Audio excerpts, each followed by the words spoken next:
Alright.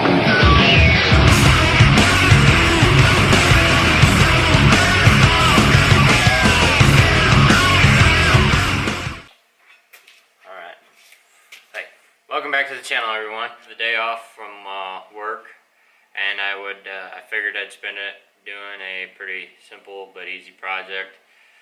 For the most part, I got a lot of stuff I got to do around the house, so this is going to only take but like 20-30 minutes to put in tops. Not even. Probably more like 10. This is the 68 RFE case brace from ATS Diesel. It is a very heavy duty steel brace. The welds look pretty well quality. It should not rust underneath the pickup. Everybody's probably wondering, why would somebody need to brace the transmission case on a 4th gen, or I should just say the 68 RFE transmissions? Well, the big culprit is the case will actually split in half under extreme loads and also under extreme power. So if you do a lot of pulling, a lot of things like that, you can run the risk of doing something like that over time. Continuous amount of stress and temperature changes along with loads, sooner or later they tend to it's a thin aluminum case. They just split sometimes. This is going to help alleviate that. I looked at this and I was thinking, well, you know what? It's $180 bucks. $180 bucks. I would say that's another add-on to my insurance policy. Excuse me here. Death Wish coffee. I love it. Anyways, the kit is not really a kit, but the brace itself comes with extra bolts. From the factory, the 68 RFE transmission already has threaded holes for this to mount onto.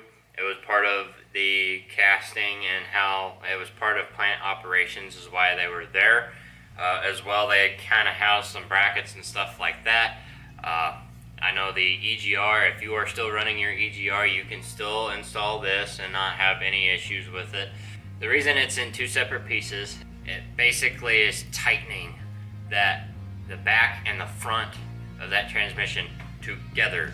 So when you do install this, make sure to have these two bolts loosened before you put it in.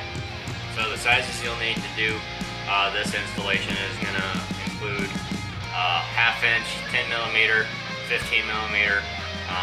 With the transmission out, fairly easy. You probably use end wrenches and ratchet wrenches, but with the end, you might be using an assortment of sockets and ratchets as well. Let's just get started.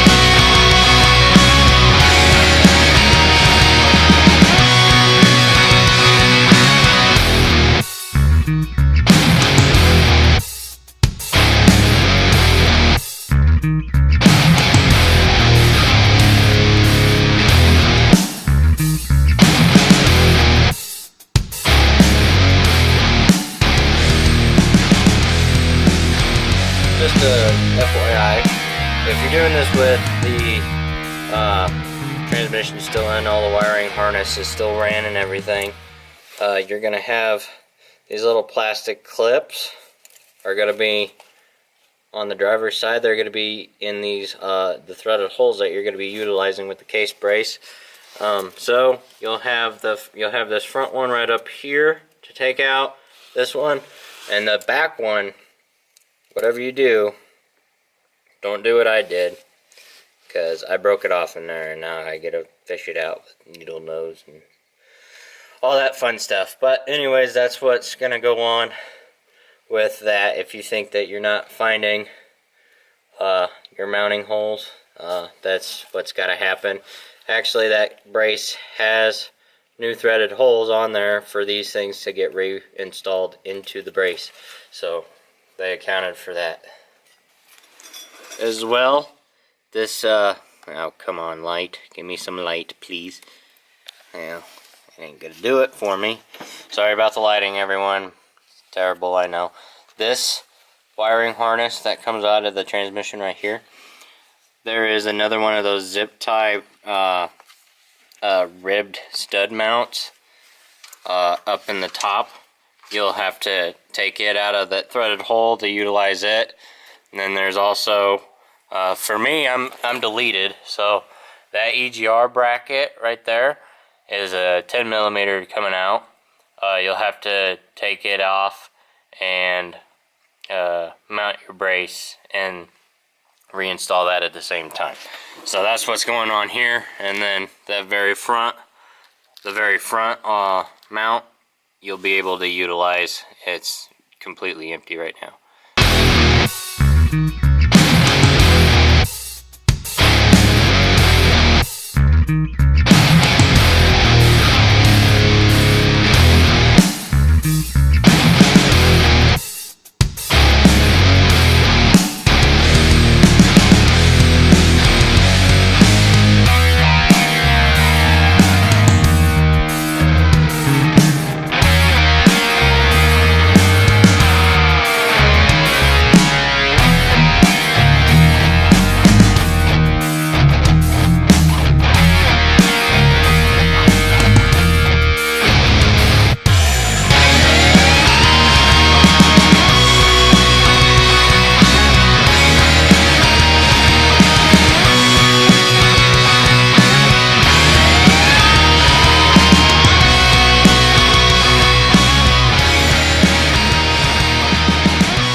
So what you're looking at now is basically the installed case brace.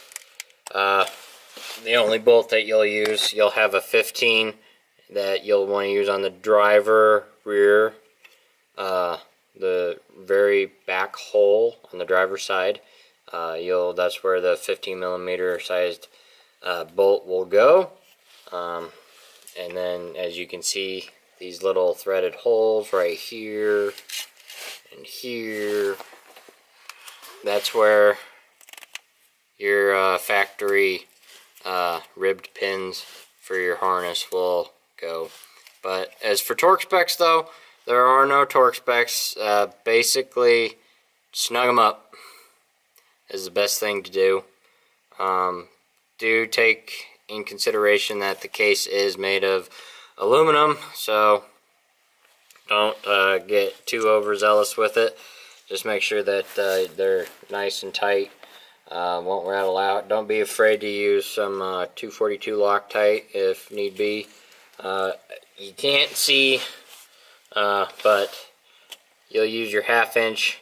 I use the socket and ratchet to tighten up after you. Basically what you want to do is you'll want to tighten up the side bolts first, and then what you'll end up doing is the weak link of the transmission at the very top of it is where you're going to be putting that you'll be putting the case under stress. So you'll be pulling it together with the 2 1/2 inch bolts that are up in the top of the brace. So tighten the side ones first and then tighten the top 2 last. Then you can go back, you can reinstall your wiring harness. And alright, so that's going to wrap up the installation video of the ATS Diesel 68 RFE case brace. Very simple, easy to install. Toss it up there, throw the bolts in it, snug them up nice and tight. Remember, snug up the side bolts first and then snug up the 2 1/2 inch bolts up in the top of the case brace. As well, you guys that are still running emissions and DPF, you still have this little emissions bracket that's mounted on the side. Remember, take that loose. It can mount right back up to the case brace, so you are good to go there. Me, I just left it up in there. I had to unbolt it so I can mount the brace up in there, but I don't need it. But anyways, I want to thank everyone for watching. Don't be afraid to be leaving comments down below, especially there's not really a name for the pickup yet. So if you had any ideas, throw a comment down below as well. Smash that like button, share with your friends, family, the rest of the world, and keep subscribing to the channel because there is more to come with the forked income build, everyone. Alright, so everybody have a safe week, and we'll see you in the next video. Alright, stay humble, God bless, adios.